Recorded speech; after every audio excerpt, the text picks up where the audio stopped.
النهارده بقى هيقول لنا رايه ايه في اللي هو شافه يوم المعرض، وايه رايه في التنسيق، وايه رايه في الاداره يوم المعرض.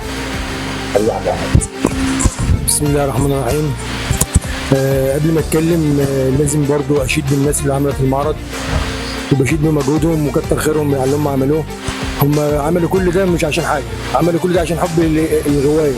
هي هوايه احنا بنحبها كلنا، بتاخد من وقتنا، بتاخد من صحتنا، بتاخد من فلوسنا، بس هي دي متعتنا. ما بنحبش الغيه بتاعتنا دي، مهما كان الواحد وقت قصير كلنا كده على بعض كده، ما فيش حد فينا فاضي، بس بنحب الحمامه حب للحمامه، مش عشان مكسب، مش عشان فلوس، مش عشان اي حاجه خالص، عشان هي دي هوايتنا ودي هوايتنا، بنطلع عندها بنرتاح نفسيا. فاحنا غاويينها لمزاجنا، مش اي حاجه ثانيه، قبل الفلوس وقبل اي حاجه دي لمزاجنا.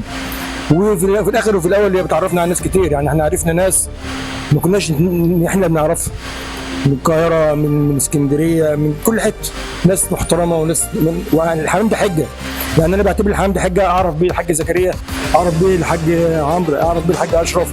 فهي غيه جميله وبنحبها، ويا ريت الناس تحافظ عليها وما يبقاش فيه احقاد فيها، لان الاحقاد اللي فيها هي اللي بتضيع الغيه وبتضيع ميزه الغيه وحلاوه الغيه.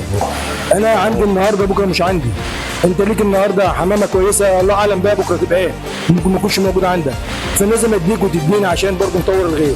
واحنا هنا في دمياط الحمد لله يعني بنحاول ان احنا نتكاتف مع بعض، ونحاول ان احنا يبقى شكلنا كويس على قد ما بنقدر. يعني من قبل الاستعداد للمعرض احنا كان عندنا علم ان في معرض هيتعمل، وبنجهز عملنا من بدري ومجهود كبير اتبذل، ونسقنا مع بعض بحيث ان احنا ننزل ناخد اكتر جوائز واكتر عدد جوائز لدمياط، لان احنا مش كتير، احنا شويه صغيرين، بس الحمد لله كلنا ما شاء الله عندنا حمام كويس. فنسقنا مع بعض انت تنزل بايه وننزل بايه، بحيث ان احنا ناخد اكتر عدد من الجوائز في المحافظات كلها.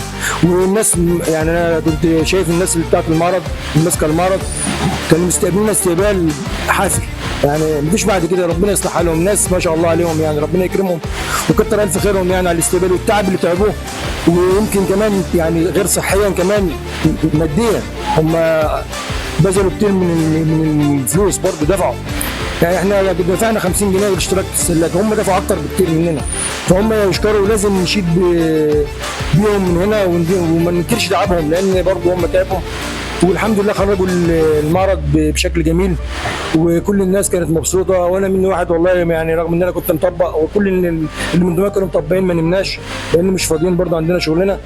رحنا المعرض وكنا راجعين مبسوطين، ومفيش بعد كده يعني الحمد لله.